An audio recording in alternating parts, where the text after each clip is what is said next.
felt very, very empty. Okay?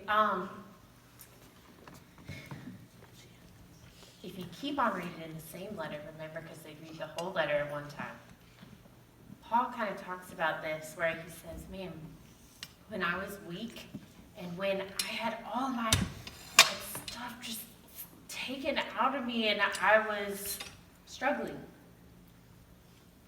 Crazy. God's grace was sufficient for me. It was like when things would be taken out of Paul's life, or in my own personal experience as well, God, in that crevice that he makes, that wound or that hole in our hearts that happens, God pours in grace for that specific thing. Okay? But it's interesting. He doesn't fill up the crevice or that wound all the way. Okay? You still feel kind of empty inside. But he does that on purpose.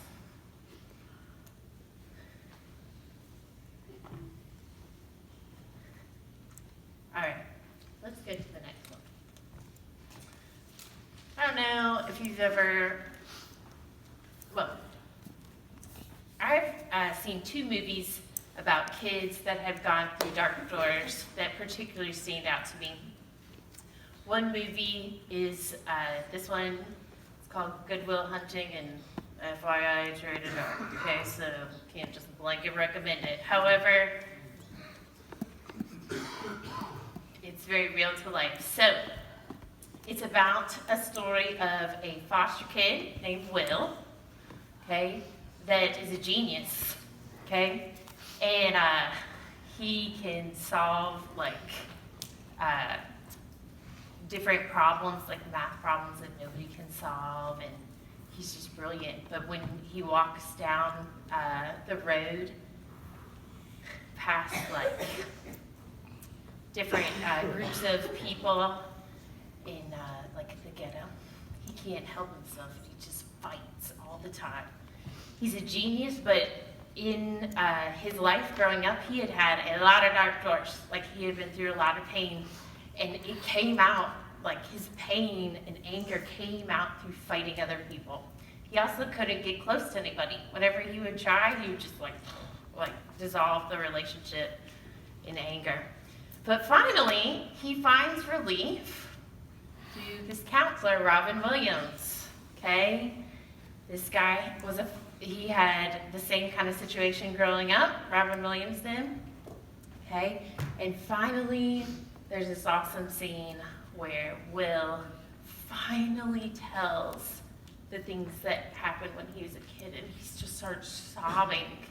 Okay? It finally gets outside of him. And they're like hugging each other. Okay? And from that day on, Will is now on a path to freedom.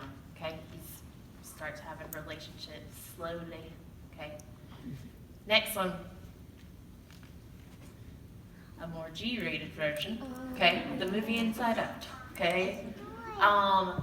This kid in Inside Out, man, has a rough go of it where her parents pick her up and move her all the way across the country. She loses all her friends, all her identity from where she used to live, and it just, oh my gracious, she has nothing, okay? But she bottles it all up inside, and she tries to be strong, but eventually she just shuts down and is about to run away, gets on a bus to just leave her family dangerously because she's just little, okay? But out of sadness, she decides to run, tell her family that she just is sad and these things are hard, and she gets it outside of herself. And in that sharing, she finds comfort and joy, and she starts on a path to healing. All right, let's go to the next one. Actually, go back one, just real quick. Very important in our passage, I don't know if you saw it. A part of God filling up that dark hole that's created by pain it's not just his personal presence that he pours in, or his personal comfort. God gave you other people, and he left a space empty intentionally for Miss Cox to fill up, and Miss Mary Nell to fill up, and Mr. Winter to fill up, because they've been through things too. Okay? They want to hear your story, and God wants you to trust them enough to share. Okay? It's a part of how he made you get better. It's a part of how he made you to have comfort. Okay, let's go to the next. But just also, when Amber does that, okay, when she, in her pain, experiences God's comfort, and then experiences God's comfort through other people, God actually gives Amber a name. You know, when I get at school, I have to wear a name tag because it's my job. When, I don't know if you heard it in the passage, but Paul was real adamant that if they, in verse 6, if we are afflicted, we have hard stuff going on, it's because God's going to comfort you through it. Paul saw God letting him go through dark doors as a part of a much bigger purpose, okay? The dark doors that Amber has gone through and the pain she has experienced, God takes out a name tag.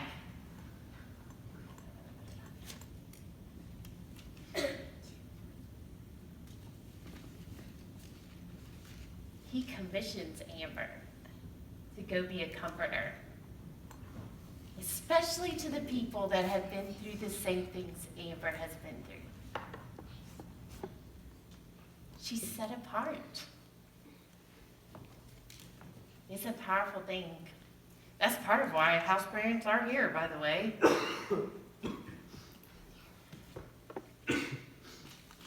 We get to be a part of a ministry of comfort when we keep on walking with God and not giving up. There's one more reason why God leaves that painful place not all the way filled up in our lives. Let's go to the next one. I'm sorry. To the next one. All right. Now I have my cuties here, my whole row. Oh, they're sitting in order of height. How cool is that? That always happens randomly, and I always love it. All right. Anyways, remember in the beginning I asked, hey, still, what kind of father, lets us go through these things if it's just to then help others that are going to go through those things? Like, it's still that same question I had at the beginning. What kind of father then still is God to let us go through these dark doors? Okay? Well, I forgot when I was asking that question that I'm that kind of mom, because I've actually walked my kids through dark doors, and I forgot. Okay? There have been times, especially when my kids are about this age, look how adorable Eden Joy is with her blue eyes. I would take that adorable little bundle and I would walk her through a very scary door. Okay, and I would hold her down for her to be stabbed with needles. Don't judge me. I would always cry. It's so funny. It happened lots of times, numerous times. You know when this was, don't you? The doctor. What were they getting? Why would they get stabbed with numerous needles? To get their shots, right? Okay? It's very interesting. I knew as a mom that there were silent, invisible, very small killers that were worse